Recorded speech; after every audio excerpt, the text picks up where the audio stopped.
Hey there, it's you.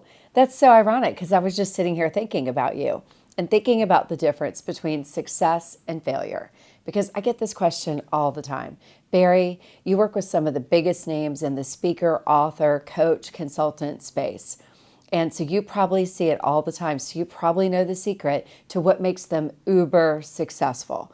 And here's what it is. It's simpler than you ever thought. It's not talent, it's persistence.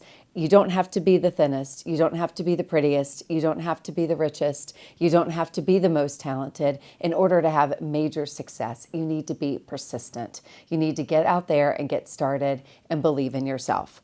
And this means you also need a healthy dose of progress, not perfection, meaning getting out there and getting started and getting moving. You're not always going to get it right. It's not always going to be perfect. Spoiler alert, there are going to be mistakes, but how you respond to those mistakes makes all the difference in the world. The most successful, the most persistent people take that mistake and they learn from it and they don't repeat the mistake. They don't beat themselves up because they made a mistake, because they know when you're swinging for the fences, when you're really reaching for something considerably big, considerably huge, you're not always going to get it right.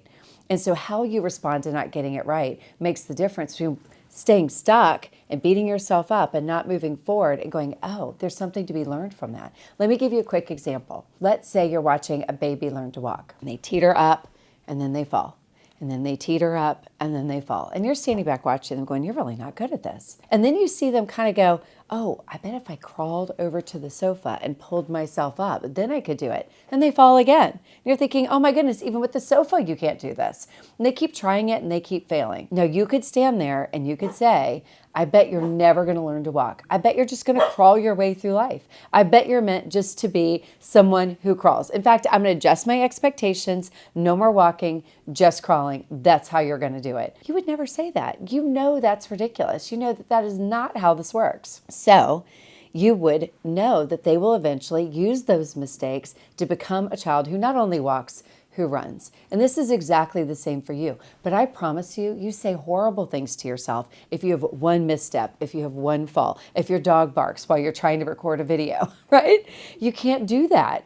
You have to literally be thinking, I have a big enough vision, I have a big enough mission, I'm bigger than this failure, I can survive this, I can learn from this and do even more. Now here's another little tip that I will give you. It is so much easier to do this when you have a mentor and a community of like-minded people around you.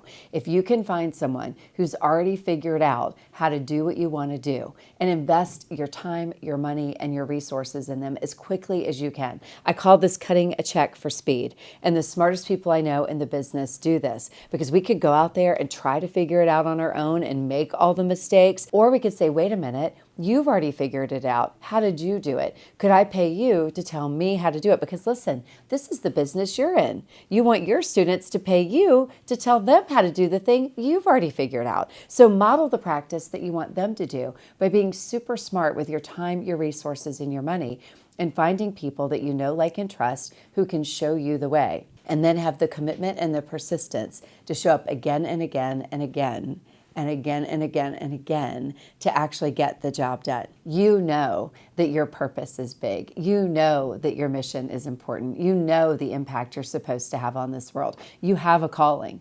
And so you want to find the quickest, easiest, fastest path to get there. And there's no better way to do that than investing in yourself and believing to your core that you can do this.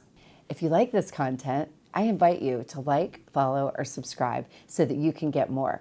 And by the way, if you leave a comment here, I pay super close attention and I use it to inspire my next video, which you're sure to see if you like, follow, or subscribe. I'll see you there.